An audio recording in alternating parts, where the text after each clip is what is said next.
Hey, welcome in. Welcome to the Arrowhead Addict podcast. We are here coming to you live.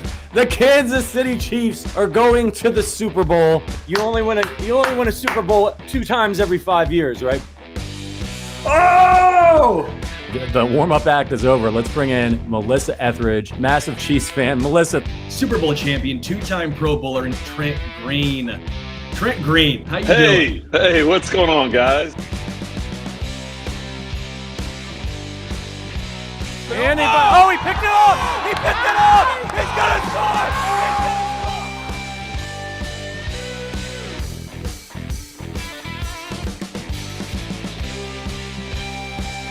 And we'll see you next week, but until then, as always, go Chiefs.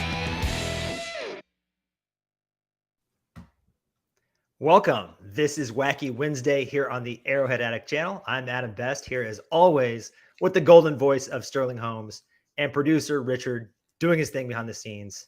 Sterling, how you feeling? I'm feeling good. I will say, everyone, get your peanuts ready. You know why I'm saying get your peanuts ready? We're bringing on a Broncos guest today, and this is going to be fun. You're going to want something to chew on. I didn't have popcorn ready. I only have those, so It'll have to do.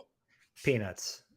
I gotcha. Well, as Sterling said, we've got a packed show. We're going to have an old friend on to talk Broncos with us, and then we're going to discuss the future of Sneed. Just a magnificent game last week, right? One of his best ever. And then Sterling and I will hit the trading floor of the Kansas City stock market. But before then, a little bit of business. So there's a new offer that DraftKings is running. And quite frankly, if I didn't already sign up with DraftKings, this is the one that I would sign up for. New users can place a $5 first bet to instantly claim $200 in bonus bets. You will also be rewarded with a separate no-sweat single-game parlay every single day when you opt in. All you have to do is sign up with our code Arrowhead. Using our code Arrowhead not only gives you these great bonuses, but it also directly supports our podcast. If you've ever been considering signing up for DraftKings, this is the time to do it using code Arrowhead to maximize those first bets and parlays. Offers available only to new customers who are 21 plus and physically present in legal gambling states. Please remember to always gamble responsibly. Check the episode description for the full terms of the offer to see if you qualify. It's time to welcome our old friend here to brief us on all things Broncos, Lou Scataglia from Predominantly Orange. Lou, great to have you on the show, man. I feel very fortunate to be back in enemy territory. Yeah, we had a good talk last time. We figured we'd bring you back. And Thursday night, I got to be honest with you guys. I am not a fan of Thursday night football. I feel like the games are almost always lousy. Injuries are up like 25%. I'm thinking, why don't we move this? I don't know if they can move it to Tuesday and get an extra day. There's something else they can do, but I hate Thursday night football. Are you with me, Lou? Yeah, I have strongly taken that stance for years now. I think the NFL, if they want to keep a weekday game, at least bump it to Friday or something. I just think, I don't know, like Thursday night games, it's just icky to me, especially, being a fan of a bad team. It's like, okay, we lose on Sunday and then I got to do it all over again 4 days later. So like, I'm not at all excited to watch this football game. Plus it's 8:15 p.m. So it's going to be past my bedtime. The thing is, though, you never know with these divisional games. You never, ever know. Yeah, maybe the 16th loss in a row. Maybe that'll be it. Maybe we won't hit 16. Man. Dude, I love Broncos fans right now. It's lasted like 5 Smile days. through the misery. Dude, just all season. But you guys have no F's left to give. You are super honest, and that makes for great content. Speaking of content, we have 6 questions for you. So let's crack open that 6-pack. We have to start with head coach Sean Payton. He talked all that smack during the summer, kind of really broke an unwritten rule among the coaching fraternity, I think. It was not a good look. And then the guy he talked all that smack on, he lost to. He lost to Nathaniel Hackett with Zach Wilson as Hackett's starting quarterback. Did Payton's reputation take a hit? Probably a little. I mean, I don't really think Sean Payton is particularly liked by many coaches across the NFL to begin with. I think Bountygate probably, I mean, I don't say that sarcastically. I think Bountygate was probably like a really big point where, coaches just don't really like Payton. I mean, he's from the Parcells tree. He's really cutthroat. He's really direct. But I would argue that Sean Payton didn't lose to the Jets. I would argue Sean Payton lost to Breece Hall. You got to keep in mind, yes, I know we lost the game, but the Jets orchestrated one offensive touchdown drive against the second worst defense in NFL history. I still think Sean Payton's a great coach. The Broncos offense is right behind the Chiefs. We're 10th in points. Chiefs are 9th. So I can go on for hours about why I think the Broncos are as bad as they are. But I mean, yeah, Sean Payton's reputation probably took a little hit. I certainly think he's not as likable as he was last year when he was retired on Fox Sports. I mean, a lot of Broncos fans are even starting to think like, oh, should we get rid of Sean Payton? Is Sean Payton the guy? I think he is, but this last week it was really hard to swallow. Do you think there's anything to the coaches around the NFL trying to take a shot at Sean Payton? Like McDaniels putting a 70 spot against the Broncos. The post-game comments from Saleh, just all the players, obviously with Nathaniel Hackett. But I think there is a little something to the head coaches coming together and saying, hey, we're fraternity right here. We don't ever rip on our own. It's tough enough to get here. Even if you did a bad job, we will give you your props and give you your flowers. Sean kind of broke the unwritten rule. Do you think some of the other head coaches around the NFL are trying to prove a point to Sean? Yeah, because, I mean, the Broncos are such a bad team now that for many opponents, it's like the get-right game. It's like, okay, you had a bad loss, go beat up on the Broncos, and, oh, Sean Payton's there, can make it just as sweeter. So, yeah, I would agree with that assessment that a lot of these head coaches are now probably looking at this Broncos game as like, let's go beat the snot out of them because Sean Payton's there, and he broke an unwritten rule. And it's going to be a painful next 12 games. I think we might win. I have my schedule right above me. I think we might win 2 or 3 of them at most. And I'm honestly surprised that the Miami Dolphins didn't go for the all-time scoring record. I was watching the game here at home with my lovely girlfriend, and I was telling her, like, I think they should do it. I think they should do it. And I was shocked that they didn't. If I was Mike McDaniel, I would have. I mean, that's easy to say. But at this point, I think Broncos fans, I think we're kind of like, in a way, rooting for the losing. I'm not, but I get the sense that the fan base is kind of just like, we're over it. Like, we want a rebuild. We want a shot at Caleb Williams or Drake May. I'm still in on Russ, but it's just a mess. It's a mess, and it's fun to talk about though, nonetheless. I don't know why they didn't go for that record. With the bad blood or the ill will publicly towards Sean Payton right now, it gave them a ready-made excuse to run up the score. Generally, coaches don't do that. Our own coach, Andy Reid, doesn't really like to run up the score. I wish he would do it a little bit more than he does, but that's the way it is. Yeah, I think they should have. I was rooting for it, but 70 points is still 70 points. It's still pathetic nonetheless. I will always say I think it was more disrespectful to not saying we have a chance and we're actually going to not do this. We could. Looked like he felt bad for us. Yeah, we could. Mind you, Mike McDaniel was a Broncos ball boy back in the day. Oh, so we're not only losing to teams, we're losing to former head coaches, Vic Fangio, Mike McDaniel, Nathaniel Hackett. I mean, it's bad. It's just really bad. ESPN's Dan Graziano reports that Denver is listening to offers for receivers Courtland Sutton and Jerry Jeudy. Any chance either of those guys get moved, maybe to try and clear a path for the rookie Marvin Mims? Yeah, I think Sutton is probably the one most likely to get moved. So there are reports that Sutton was nearly traded to the Baltimore Ravens this past offseason, and the Broncos pulled the plug. Ever since he tore his ACL in 2020, he's just kind of been like average. I mean, he's just kind of felt like an average receiver who just so happens to be 6'4", 210 pounds. He's got, I think, 2 more years left on his deal. I mean, he's fine. Like, he's nothing special. Jerry Jeudy's way more talented, and he's also 3 years younger. So I think if one of those receivers gets moved, it'll be Sutton, probably for a 4th or 5th round pick to someone like the Ravens or maybe the Buffalo Bills or maybe even a team like the 49ers just to buy like a half-year rental.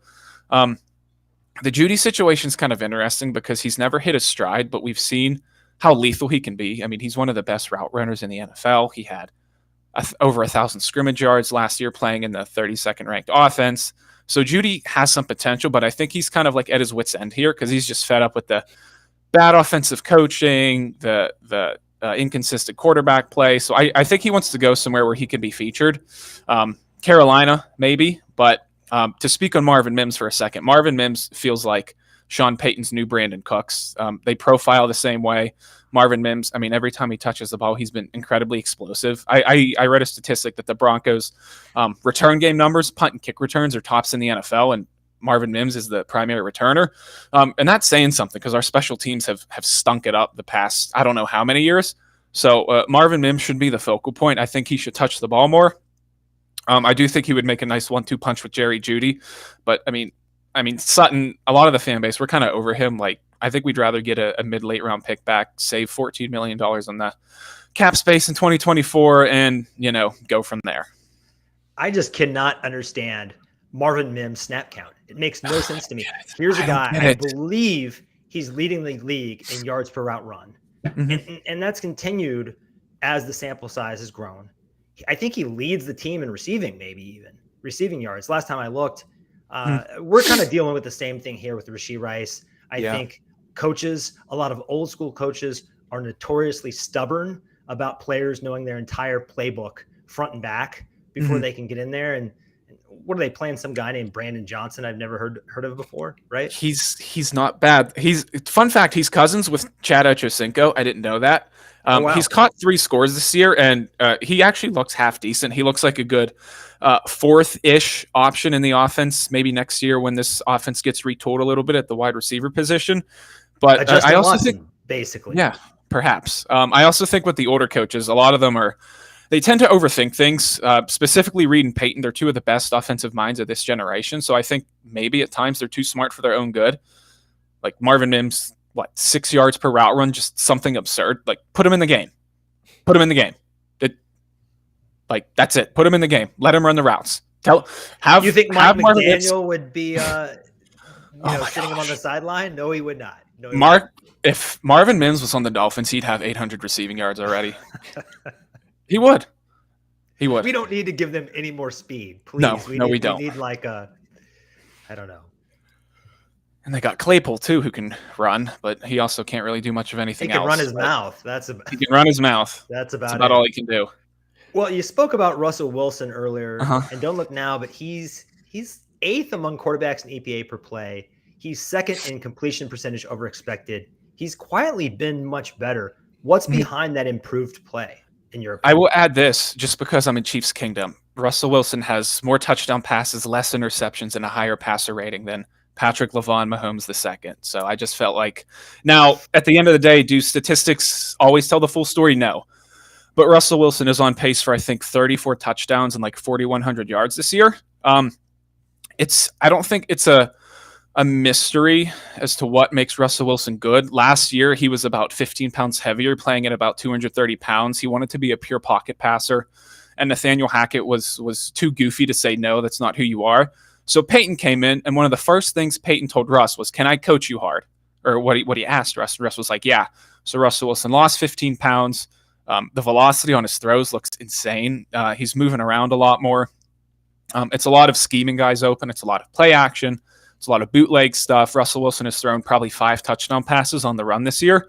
And Russell Wilson is also close to the top in the NFL in yards per attempt. So this is kind of like the old school Russ we're getting to an extent, like big chunk plays.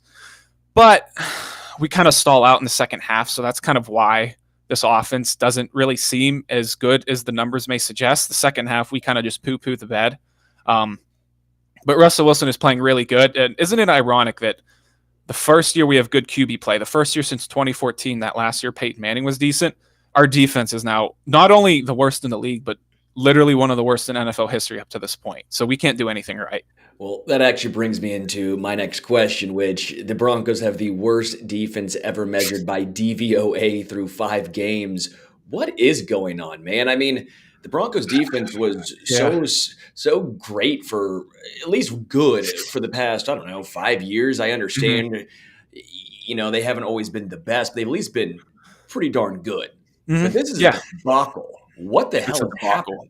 So, as you guys know, I mean, we've played each other obviously twice a year forever. Our defenses, if nothing else, have at times given the Chiefs fits, even in Arrowhead.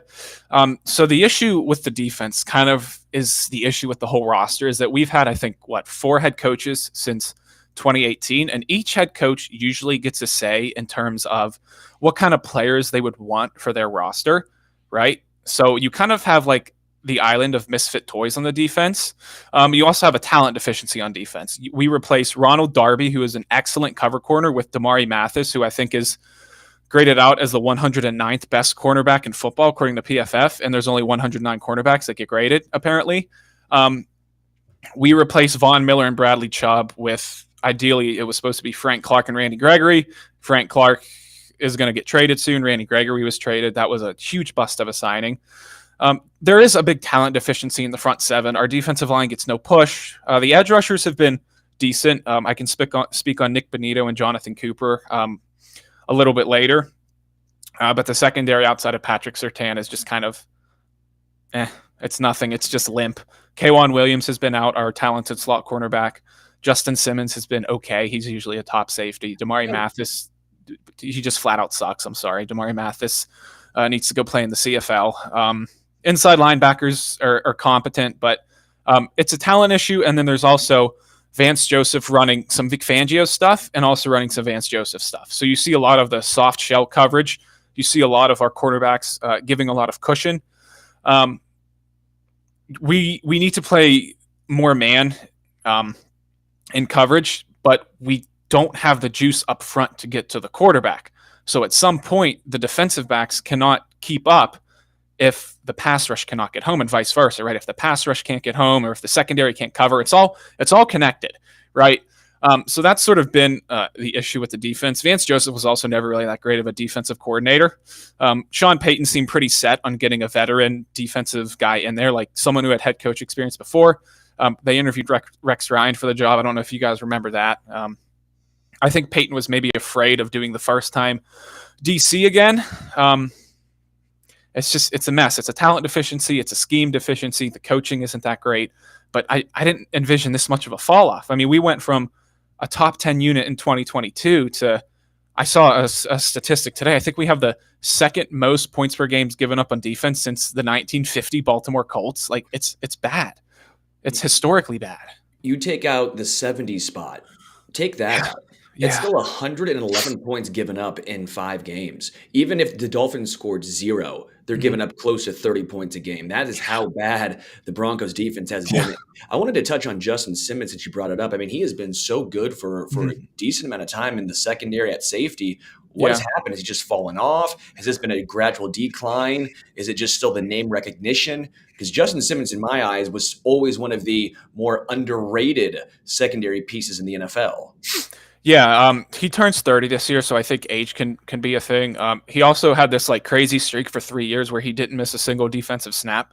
So I think that like mid-career of never coming off the field, has probably sprung a bit of a decline. He missed 5 games last year because of a hip. I think it was a hip or lower body injury, and he's already missed a couple games this year. So I do think there is a physical decline and a decline on the field. I mean, Justin Simmons is still one of the better safeties in the NFL, but he's probably going to be wearing a Philadelphia Eagles jersey here soon. I think that's where we end up shipping him because Howie Roseman is a wizard, and he's just going to make one of those crazy moves that every other GM rolls their eyes at. But yeah, I think Justin Simmons, he's a great guy. He's been with the team every year since Peyton Manning retired. So he had one winning season in 2016 when Trevor Siemian shocked the world for a little bit. But yeah, I mean, he's getting up there in age. His body, I think, is declining a little bit. So I think now is the time to trade him for a third-round pick, save 14, 15 million on the cap number next year, and just kind of, restart that unit with a younger guy and hopefully build around Patrick Surtain. I want to touch back on Vance Joseph because for the life of me, I can't understand from his perspective or the organizational standpoint why a failed marriage in the past from a head coach who was in Denver, why either party would want to go down that road again. It makes zero sense to me. I think the answer for that is because this new Walmart ownership group, it seemed like it was very widely push that, oh, we have a Walmart contingent buying the Broncos. They're flush with cash. And Payton even talked about how ownership is important in him, as a head coach. So I think Vance Joseph saw the opportunity with the fresh ownership group, kind of like new beginnings, I guess like a no hard feelings type of thing. But I do think the new Walton Penner family ownership group had something to do with that. If you guys remember last year, this ownership group, they more or less authorized the Broncos to replace their turf for the one final regular season game against the Chargers because the field conditions weren't good. Apparently, I think it cost $400,000 that I think Greg Penner, our CEO, authorized just to replace the field turf for one game. So the Broncos ownership group has proven already to be very proactive. We had the stadium renovations. We're probably going to have new jerseys next year with the old school D logo instead of this weird looking horse that we've had since the late 90s. But I do think Elway's portrait, man. Elway's, you know what? Yeah. But yeah, I think the ownership group was a big part in Vance Joseph saying, new look Broncos, new head coach, new ownership group, new quarterback, 40 new players on the roster for when he was the head coach. So that's sort of why I think he ended up choosing Denver. You hit on this before, but who are a few X factors from the Broncos roster that Chiefs fans might be sleeping on? Yeah, so I think when you had me on back in September, I had mentioned Jonathan Cooper and Nick Bonito as being some breakout guys, and humble brag. It looks like I'm right to a degree so far. Nick Bonito, I think, is third in the NFL with 5.5 sacks. Jonathan Cooper, I believe, has 3.5 combined. They're on pace for over 25 sacks as a duo.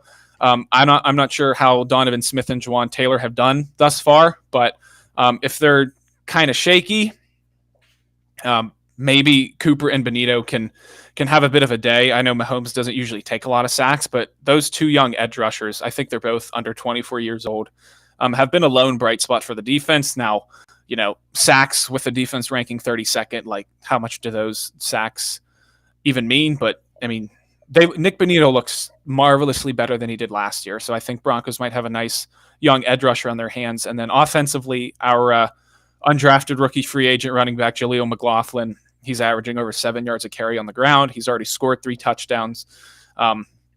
He's another X factor on offense. I would argue that he should be viewed as RB2. In fact, I'd even say Samaje Perine has outplayed Javonte Williams this year. So I think Perine and McLaughlin, to me, feel like a more encouraging running backs for the Broncos than Javonte Williams, as weird as that might sound. But McLaughlin is one to keep an eye out for tomorrow. And then we have Cooper and Bonito off the edge as well.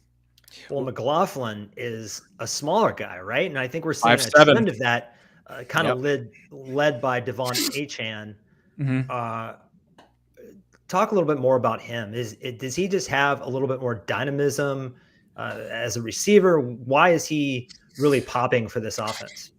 It's almost kind of like reminiscent of Philip Lindsay shocking the NFL for a couple years, running for 1,000 yards as a rookie. Like they're small, yes, but they're so fast and shifty. And I mean, I'm also 5'8", 165 pounds, and I've always sort of been in that mode of like just being fast. So sometimes you just don't realize like how fast they are when they touch the ball.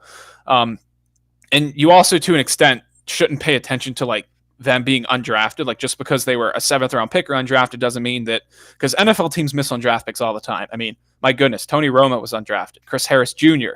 was undrafted. I'm sure Chiefs have plenty of players in their franchise history that ended up being studs that were undrafted. So he's just shifty. I mean, that's really, he hits the hole really quickly, and it feels like Philip Lindsay all over again. It really does. As far as your score prediction, the Broncos finally break. I'm just going to show you this ball right here. It says World Series 2015. It's Kansas City Royals. That's when the Royals won the World Series. Now, if you are a Royals fan, you have been marred with 100-season losses perpetually pretty much since then.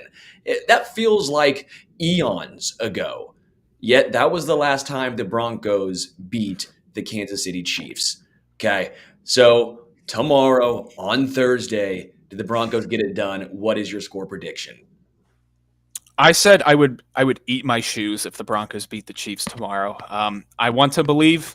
I think we could keep it close for a quarter or two, but no, I think I said like something like 38-21.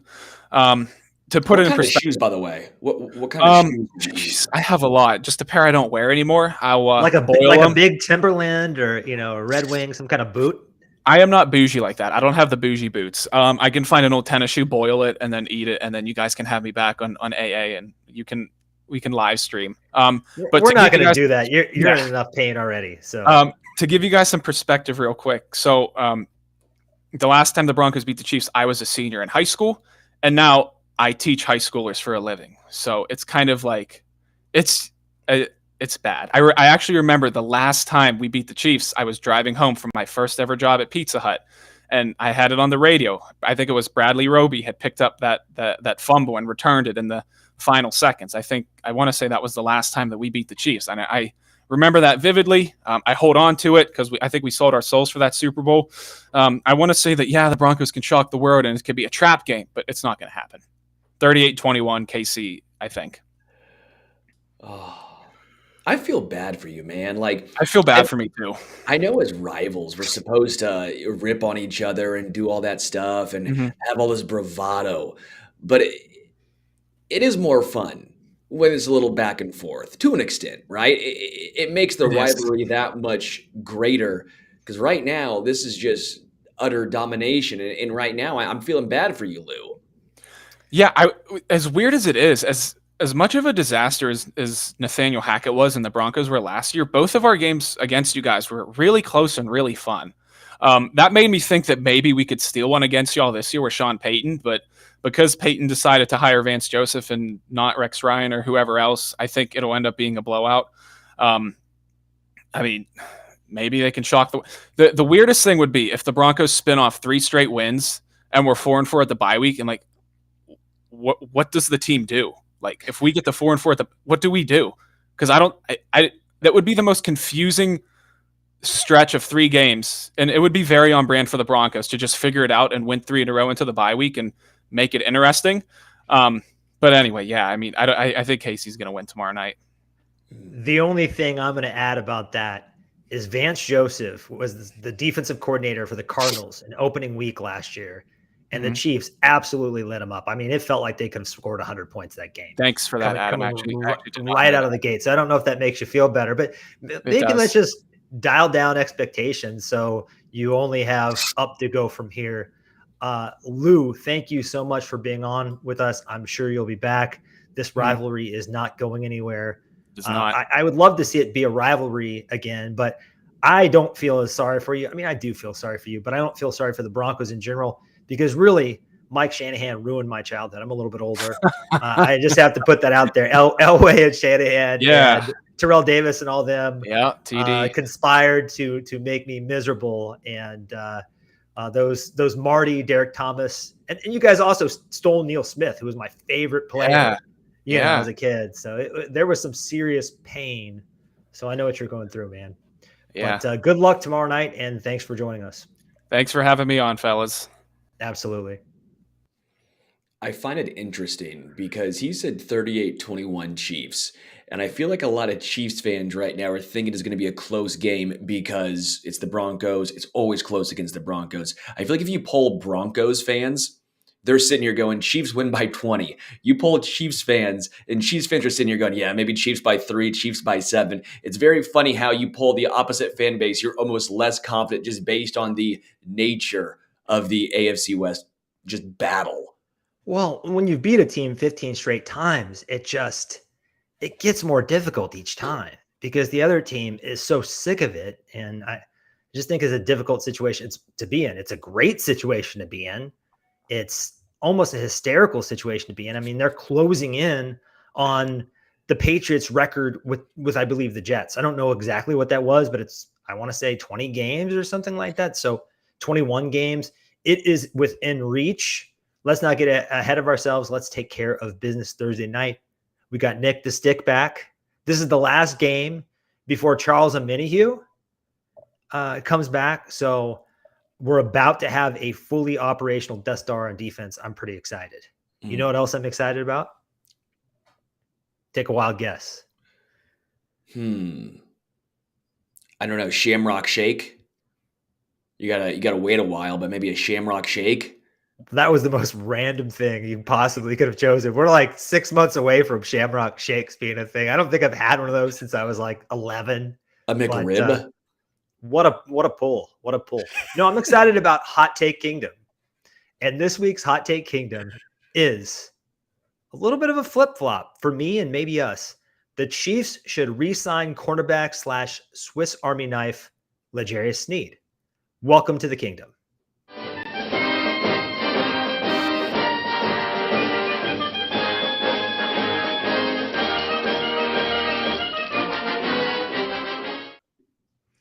So we've talked about this many, many times, but assembling a cheap secondary that performs has sort of been the organization's special sauce. Brett Veach and Cap Wiz Brant Tillis deserve a ton of credit there, no matter where they go from here. My issue is that unless we are worried about helping Clark Hunt save money, I personally am not, the team can stand to get a little more aggressive. Over the Mahomes era, the Chiefs are 24th in cash over cap spending. That means they are well below the median when it comes to taking advantage of accounting tricks that are becoming more and more popular every year across the league. So I think there is a world where they can afford to bring back L'Jarius Sneed. It's just a matter of if the will is there or not. So why would they want to break their own team building model to do this? Well, if you look at this year's defense, pass defense in particular, it is elite. They are ranked 10th in pass DVOA, and that includes a game where Chris Jones wasn't around. Charles Omenihu hasn't been around, so they've been doing that with a bit of a depleted pass rush. They are 3rd in dropback success rate and 5th in dropback EPA. Spags defenses, they don't peak early. They peak late. So my guess is this is only going to get better, and it's way ahead of schedules. Now, if you look at the 5-star wideouts they've played over the course of their first 5 games, they've all had their least efficient games of the season, each one of them. Amon-Ra St. Brown, Calvin Ridley, DJ Moore, Garrett Wilson, and most of all, Justin Jefferson. So McDuffie is the team's best corner, but Sneed is bigger and more physical, which makes him the better press corner. And that's what allows him to excel in press. And we've seen him not just set the tone by getting physical, but, he's getting kind of feisty with the Ridleys and the Jeffersons out there. I think I've really appreciated the way he's kind of got in their head and let them know that, I'm going to be here all day long. This is going to be a fight. I'm not going anywhere. And there's something about Sneed that simply gives those guys fits. And when you have a corner like that can go toe-to-toe with the best receivers in the league and kind of get them to perform worse than average, I think there's something to that. And McDuffie playing the nickel has allowed us to see more of that. And I just think Sneed has matured. He's a smarter player than he's been. He's had enough time in the league to kind of have some veteran tricks. A top 5 pair of corners in their prime with an elite defensive coordinator, that is potent stuff. So remember, not every corner excels in press coverage. Spags asks a lot of these dudes. And I think they could especially use this back-end dominance if the team decides Chris Jones, they're not comfortable with his age cliff, he's too expensive, and they have to let him go. Well, if our pass rush isn't as formidable next year, we're going to need a better secondary. So, and also if Jones goes, the team has transitioned from really when they had Frank Clark here, they were the most expensive defensive line in the league. Next year, if Chris Jones is no longer here, I kind of hope he is, but if he's gone with these rookies, a Omenihu on a cheap deal, they'll probably draft someone else. They'll be one of the cheapest defensive lines in the league. So that is something to consider. It stung letting Charvarius Ward go. I think he's a top 15 corner. I think you agree with that he's top 15-ish at worst, maybe top 12, maybe even top 10 when he's on his game. But Sneed is actually, I think, a more versatile player, even than Charvarius Ward. Probably even, I don't know, he and McDuffie are close, but again, he just has the size that Trent McDuffie doesn't have, so they are a quality pairing. Lastly, Patrick Mahomes name drops Sneed as a guy he wanted the team to keep around. And he's the guy that's given the organization a little bit of a discount. So I think he probably has some say in that. Anyway, you've heard my case, Sterling. Are you coming into the castle or are you staying outside the walls? So a couple things I see in the chat that I want to get to that I think are interesting. One, Evan Miller says, does a Sneed injury history and aggressive play style give you pause? It does a little bit, okay? And the second thing I've seen is a lot of people saying, sure, but on a team-friendly contract. I'm going to go ahead and say, come on. Players don't sign team-friendly deals. That is incredibly rare. Chris Jones ain't signing no team-friendly deal. Players throughout the NFL have shown time and time again they want to make as much money in as short amount of time as humanly possible. Team-friendly deals just seemingly aren't realistic. Now, in regards to what he's actually going to get paid, that's another story. The fact that L'Jarius Sneed is so versatile actually hurts his case. Okay, it actually hurts his case. The reason why Charvarius Ward got so much money, he's a strictly outside corner. That's what he does. He's not a slot corner. Slot corners get paid way, way less. It's the nature of the game. It's bad for Sneed, good for the Chiefs. A couple other names just I'm going to throw out here. I'm on Spot Track right now. The average annual market value for L'Jarius Sneed is $7.4 million per year. Now you might believe that's crazy low. I think it's personally low. But if you look at some of the other contracts of similar style players, here's what they are. DJ Reed, 3 years, $33 million. But guess when he signed that contract? 25 years old. Shaquille Griffin, he signed a 3-year, $40 million contract. Guess how old he was when he signed? 25 years old. L'Jarius Sneed is going to be 27. You look around the NFL, how many teams are going to pay top dollar for he's not strictly an outside corner. Can we trust him on an island game in and game out for a 27-year-old? That's going to be tough. So I think this actually helps Kansas City. Now, I understand his agent's going to say, hey, you're going to be 27. This might be your only chance at a big-time contract. You're not taking anything less than what, you're going to pinch every single penny here. I wonder if their agent and Sneed take that route because they are going to be hitting the market 2 years older than normal.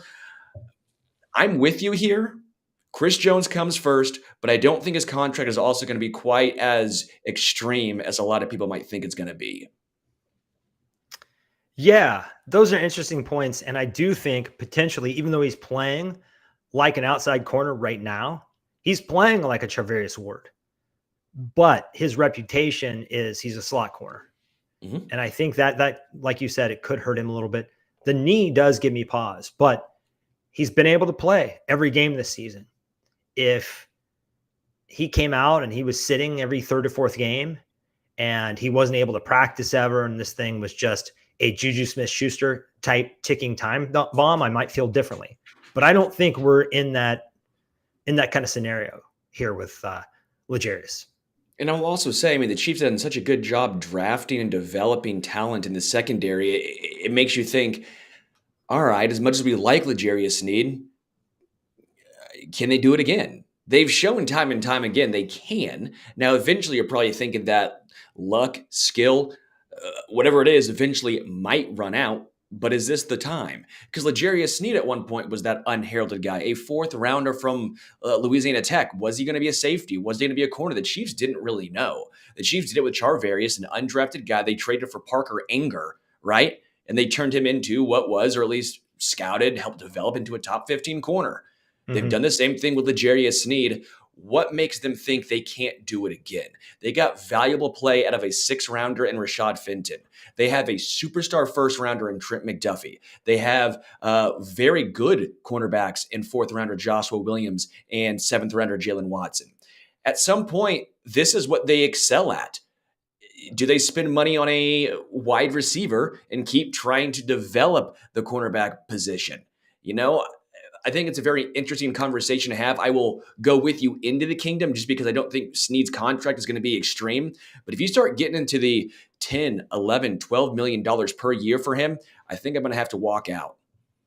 Well, that's what happened with Ward. I think maybe if he was around $10 million a year, they would have brought him back. But what did he end up being? Like $13 million a year or something like that? Yep. And they just couldn't stomach that, given the way that I don't know if you give more credit to Veach and the personnel department, or Steve Spagnuolo and defensive backs coach Dave Merritt. But the entire effort there to kind of pluck these unsung prospects and turn them into quality press corners is pretty impressive. You almost wish that Charvarius Ward hasn't been doing so well in San Francisco, because you could make the case with a system like Spagnuolo's, well, they look good in Kansas City, but are they going to look good elsewhere? Yeah. And at least with Ward, that's true. Well, he also went to San Fran, which is also known for developing, identifying, and having great defenses. I love Evan's comment right here. Can we rent a room in the kingdom? And when the price gets too high, can we check out? That's kind of where I'm at. Yeah. I mean, if he was 30, I think probably you could do that. But a guy his age, this isn't Patrick Peterson, a vet, or Stephon Gilmore, a vet that's kind of taking things year by year and, trying to keep getting those checks, maybe chase a ring. He's still got a lot left in the tank, obviously. I think this is arguably his best year. I'm a little confused by his PFF grade. They usually do a good job with corners, but with him, it's just completely off, right? What I will also say too is I want to bring it up because he's going to be 27. I really hope he has a good agent for his sake, because again, he is going to be hitting the free agent market later than the majority of people at his position, especially not being a first rounder, right? He didn't have that fifth year. This is only 4 years. He was an older cornerback coming into the NFL. It's going to come down to teams will hold that against him most likely, while he's going to say, this is probably my last only opportunity at a big extended year contract. It's going to be fascinating to see how it plays out. It's going to come down to his agent, I think, more than anything else. Right. I would be remiss if I didn't mention the DiCaprio rule, though. He's over that line. Veach likes him 26 or younger on those second contracts. So that is an interesting tidbit here. Angry Drunken German. Best might be able to play corner behind that pass rush. Man, if you saw the MRIs of my knees, you would not be so confident making that statement. Yeah. Just going to put that out there. What about me? You think I could? I'm probably getting mossed. I got a good vertical, but I'm only 5'10". I will say Amik Robertson, the cornerback for Vegas, went up and got that ball against Christian Watson to end that game. I mean, that dude's vertical, he got 40 inches off the ground. Easy. That was Allen Iverson-esque. It was absurd. That guy can probably 360, I'm guessing. Easy. But Christian Watson, man, you're 6'4". Don't pull a Marquez Valdez-Scantling, and you got to go up and get that thing, man. You got to go up and dunk on that little dude. I will say, did you like seeing Marcus Peters create a turnover? Because I was happy. I like seeing Marcus Peters succeed. As long as it's not against Kansas City, I've always held a soft spot in my heart for Marcus. And watching him, me too. But the silver and black, I don't know, man. But watching him create that turnover, just seeing how excited he was. I will say, if there ever was a player to be a Raider, it's Marcus Peters. Oh yeah, if there's ever a Chief who just felt like, yeah, your personality is a little bit more Raider than it is Chief, I think it was Marcus. Let's move on to our next segment, the crowd-pleasing KC stock market. You ready to do this? Let's do it, baby. Greed, for lack of a better word, is good. Fugazi, fugazi, it's a wazi, it's a woozy, it's a fairy dust. Tell me the difference between stupid and illegal, and I'll have my wife's brother arrested. So we brought up Isaiah Pacheco a few weeks ago in this segment, and we kind of debated who the best Chiefs running back was. Well, since then, he's risen to second among running backs, all running backs league-wide, in rushing yards over expected. Literally the only player that's higher than him is Devon Achane. I'm not even sure Devon Achane's human. I don't know. That guy's from a different planet. So I'm saying Pacheco is the most improved player on the roster. Pump or dump? Dump. It's an easy dump for me. I think Pacheco's been a really good player this year. I've been very impressed with Isaiah Pacheco, but I have multiple guys that I put above him. Trip McDuffie is the first one that comes to mind. Second one, I'd probably say George Karlaftis. I think Karlaftis is probably making a case for being the second most. And maybe I'm a little blinded by the positional value as well, right? Defensive end, cornerback, a little bit more premier position than running back. I like Pacheco, but I wouldn't go as far to say that he's the most improved player on the roster. That has to be, at least in my case, McDuffie, and Karlaftis for sure above him. Yeah, there are some things that really impressed me about Karlaftis, but then I look at his pass rush win rate, and I kind of look at how late he tends to win, and with McDuffie, I thought he was good from the jump. The thing with Pacheco, I actually think we overrated him a little bit last year just because he runs so hard. He's such a likable kid. He just has so much excitement, and he just plays his guts out. But he's turned, he's not just an energetic bull in a china shop anymore. If you look at some of these stats, he went from 29th in yards after contact last year to 7th this year. He's gone from 40th in missed tackles forced last year. Now he's 9th. So what I think has happened with Pacheco, he was a guy in college at Rutgers who played behind an abysmal offensive line in a bad system. And when you're running right into walls every down, you don't get to develop some of these intangibles. You don't have vision, patience, all these other things. Give him a year with Joe Tooney, Creed Humphrey, and the boys in a read system with Patrick Mahomes keeping the defense from stacking the box, and he's getting a much better feel for the game. And then when you look at his yards per route run, he's gone as a receiver. He's gone from 0.88 yards per route run to 1.24 this season. So he's getting better there too. I'm going to give this a light pump because there's so many people in consideration for it. But I just think he's made such a big jump in so many places. And he feels like he's verging on being a complete back. And when you look at rushing yards over expected, and he's higher than Nick Chubb was when Nick Chubb went out, that's impressive to me. Yeah. Really quickly, since you said stacking the box, everyone listening right now, I did a really cool interview on Stacking the Box, the NFL podcast I do here with Fansided, and I had a chance to sit down and talk with Amon-Ra St. Brown. If you want to check that out, go to Stacking the Box on YouTube. I really had a great time talking with Amon-Ra. Spoke a little German to him as well because he speaks 3 languages. I mean, he is a very interesting cat. I mean, that guy's awesome. The sun god. Yeah, dude, I'm a huge Amon-Ra fan. Very fun, very entertained, but a very smart guy. So if you want to check out the interview, go to Stacking the Box on the YouTube page after you listen to the Arrowhead Addict podcast right now. The link is in the chat, according to Richard. Thank you, Richard. Next pumper dump. 49ers, not the Chiefs, should be considered the clear Super Bowl favorites. Pumper dump. It's a light dump. They've built a super team over there, but to quote Ric Flair, to be the man, you have to beat the man. I think betting against Patrick Mahomes, when we've seen him basically win a Super Bowl every other year during his tenure in Kansas City, is sort of foolish. Now, I'm not taking anything away from the 49ers, but they also play in the NFC. And I think there's something fascinating about what the 49ers have done. Remember, when they acquired Trey Lance, they burned 3 first-round picks doing that. And they still have the best roster in the NFC. How bad are some of these other organizations? That they can just waste. They can completely punt 3 first-round picks and still be the best team in the NFC and possibly the best team in the NFL. Definitely a top 5 team. I think Brock Purdy is a really good quarterback.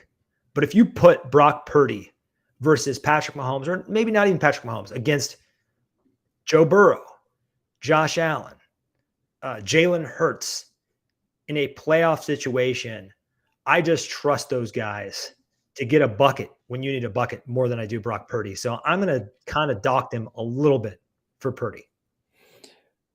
Dude, this pains me. It pains me. Because I had the exact same argument like 4 weeks ago. I said, yeah, but Mahomes versus Purdy, it's over.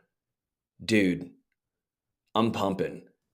Mahomes is much more talented than Brock Purdy. I'm not denying that. But I look at some of the more underlying numbers of Brock Purdy. We heard Ryan Fitzpatrick talk about this as well. Like, you start getting more analytical numbers, not just like the eye test stuff. He is so damn efficient.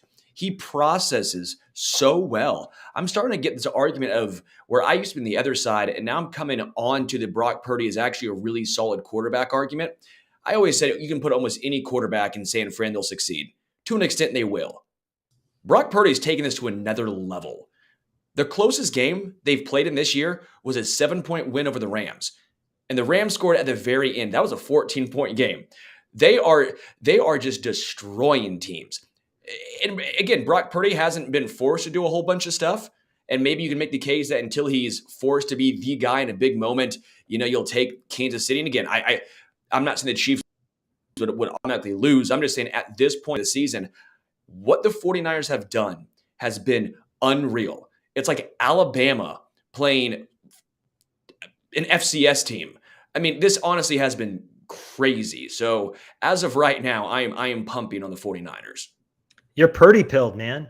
I don't want to sound like I'm being too hard on him. I see that he's first in EPA per play, right? And that is Jimmy Garoppolo was always top 10, sometimes top 5. Tua Tagovailoa, I mean, he's very high too. So some of it gets accredited to the system, especially when you're surrounded best left tackle, top 5 at worst tight end. Better than that when you consider blocking.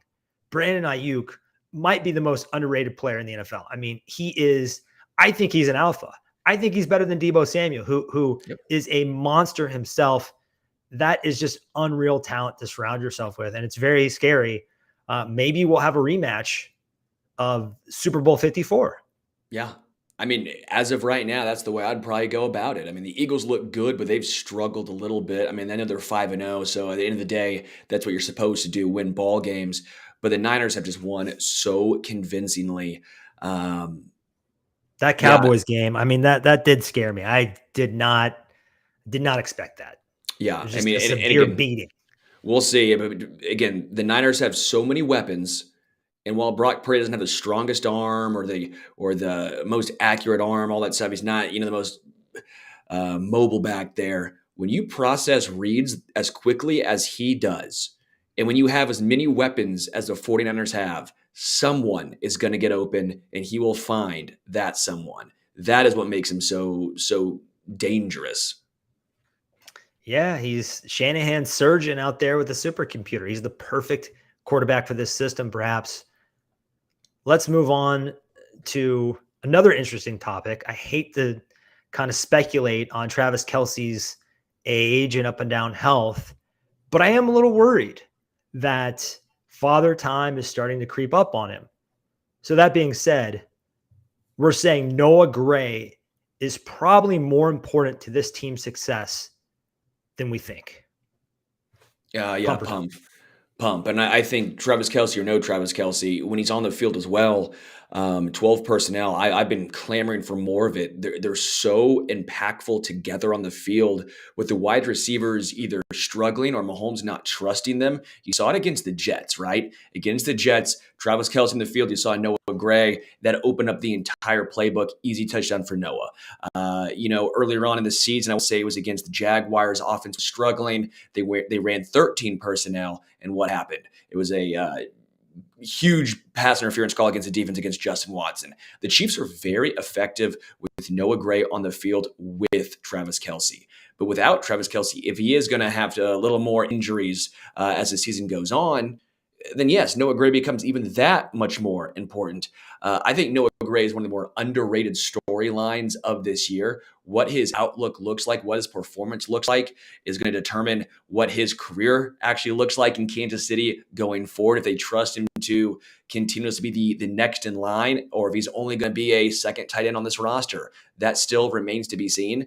But yeah, I think Noah Gray is extremely important and more important than a lot of people think. I am pumping this one. I'm pumping too. Not the biggest pump of all time, but I'm definitely pumping. Tight end progression is a slow burn. So the fact that he's just kind of incrementally improved every year, and he's what, 3 years in, I think. I'm not concerned that he's not blowing our hair back at this point because he's a solid player. He keeps getting better. the guy doesn't seem to make mistakes. Mhm. When I rewatch these games, I see a lot of guys goof up. I do not see Noah Gray making mistakes. I see he feels like he's the right time. He's at the right time at the right place. Mahomes trusts him, right? Mahomes, It's the Brock Purdy of tight ends. maybe He's he is solid. the Brock Purdy of tight ends. Yeah. I'm a fan. Are you concerned at all with the injuries to Travis Kelce? Because part of me says, all right, a couple lower body injuries to an aging tight end. All right, that gives me some cause to pause. On the other end, I'm sitting here going, yeah, but this last one was on turf. If that was on grass, do you think that his foot just completely slips, just goes to the grass, he's completely fine? Like, part of me doesn't know how to judge, especially the second injury to Travis Kelce. I almost want to chalk it up more to turf. Maybe that's me being a little bit of a homer or an optimistic man, if you will. But I don't know where you land on this whole Travis Kelce and lower body injuries going forward. Man, I freaked for a second because I thought it was his Achilles, but then I stepped back and I'm like, this guy has already given us more than 3-4 times more than we could ever ask of anybody. So we know the end is coming at some time, but he's also so tough, such a warrior. And every time I feel like football media starts to ask questions about him slowing down, he always silences the critics. I dug into this a little bit. His percentage of third and fourth down targets is down quite a bit. His percentage of team air yards is down, but I think that's more utilization than performance. His after the catch per reception is actually better this year than it was last year by a little bit. Yards per route run are barely down. What I wish I had was his GPS numbers. I want to see his speed because to me, he does look a little bit slower. But what do you expect from a guy who came out of the gate with a knee injury, right? And now he's dealing with a little bit of a bum foot. He's basically like MacGyvering his lower body back together for every game. And this guy is incredibly so tough. And then he did make that circus catch that Vikings fans don't think was a catch, but it was definitely a catch. The second catch that was definitely a catch that they're in denial about because Justin Watson, also a catch, right, on the sideline. Yeah, it's absurd. Yeah, I didn't know. It's such a loser's thing, by the way. I get so tired. It's just such a loser's mentality to blame the refs. Yeah, no chance these Super Bowl champions are better than your 1-4 team. No. It had to be something to do with the refs. Not the fact that it's been proven time and time again. Just looking at the statistics this year, the Chiefs are one of the most penalized teams in the NFL. Penalties have not necessarily helped Kansas City this entire season. No. Throw that all out the window. It only matters if it's a penalty late in the game against your team that's questionable. Of course, it has to be some sort of collusion. It's the most asinine, absurd, atrocious thought process I've ever thought in my entire life. You used to make fun of people like that, but now apparently they're getting airtime on these national aggregate Twitter accounts. It's just it makes me so angry, man, because it's what losers do. How many times have the Chiefs lost on bad calls? Bad calls. I'm not talking D Ford. D Ford was a legitimate call. Okay, I said from the get-go, we got to get over that one. That was a legit call. The forward progress, right, against the Titans. Bleeping sucks, but you don't see us 2 weeks later saying the Chiefs should have, all this nonsense about it. The Eric Fisher holding penalty against the Steelers, right? Like, it happens to every team. Bad calls happen. Bad calls happen in every single game. But if you just bitch and moan and say, if that didn't happen, the Chiefs should have won, that there's an asterisk. Come on. That is a loser's mentality. Well, let's dig deeper into this conspiracy theory because what's so crazy to me is, do you really think Roger Goodell is orchestrating this massive conspiracy under the noses of 31 egomaniac billionaire owners to prop up a small market team into his next dynasty? It makes zero sense. How could they possibly keep this quiet in the era of rampant investigative journalism? I just don't. It just, I think it's blaming the refs and acting like there's some favoritism is easier than accepting the truth. And the truth is the Chiefs have dominated the NFL for the past 6 years and they're not going anywhere. And people get sick of them, just like they got sick of the Patriots. Yep.